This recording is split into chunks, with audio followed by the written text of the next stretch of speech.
আমার ভাইদের গায়ে হাত তুলেছো কেন? বলো, চুপ করে আছো কেন? আমার ভাইদের গায়ে হাত তুলেছো কেন? উত্তর দাও।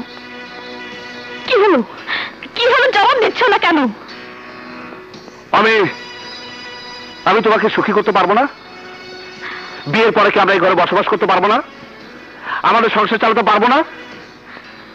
এরকম বাড়ি থেকে বনের পশুরা থাকে নাকি তোমার আমার মতো স্বামী স্ত্রী থাকে? হ্যাঁ, বাড়ি দিতে এসেছে, দোকান দিতে এসেছে। আরে আমি যে তোমার ভাইদেরকে জানে মেরে ফেলিনি, এটাই তো বেশি। ওরা ওরা আমার ভাই। ছোটবেলা থেকে বিলাস আর বৃত্তের মাঝে আমাকে বড় করেছে, আমাকে আদর দিয়েছে, মানুষ করেছে। অতিরিক্ত স্নেহের কারণে ওরা এই ধরনের প্রস্তাব দিতেই পারে।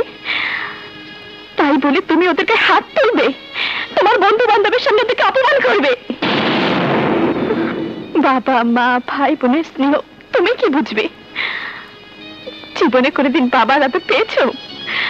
জীবনে কোনোদিন ভাইয়ের আদর জুটেছে কপালে? বোনের প্রতি ভালোবাসা তুমি কি বুঝবে? জীবনে তোমাকে কোনো বোন ছিল? আপন জনের প্রতি ভালোবাসা তুমি কি বুঝবে? তুমি তো এতিম, অনাথ। আরে তোমার মতো এতিম অনাথের সাথে মায়া মমতা নিয়ে কথা বলাটাই তো অর্থহীন।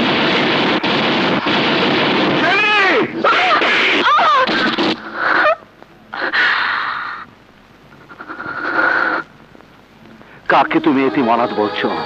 কাকে? আমাকে? আমি অনাথ না, আমি এতিম না। আমার বাবা মা আছে, আমার ছোট ভাই আছে, আমার ছোট বোন আছে। এরপর যদি আমাকে এতিম বলেছ, আমি তোমার জিভ টেনে ছেড়ে ফেলবো।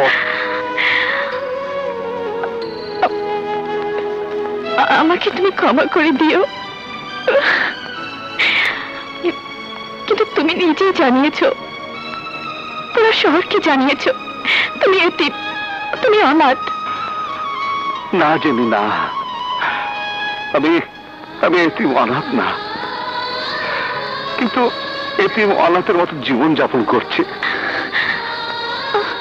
ছোটবেলায় আমি নীলগঞ্জ থেকে চলে এসেছিলাম। এখানে তোমরা আমাকে হিরোশিমা নামে জানো, কিন্তু নীলগঞ্জ আমার নাম ছিল বাদশাহ।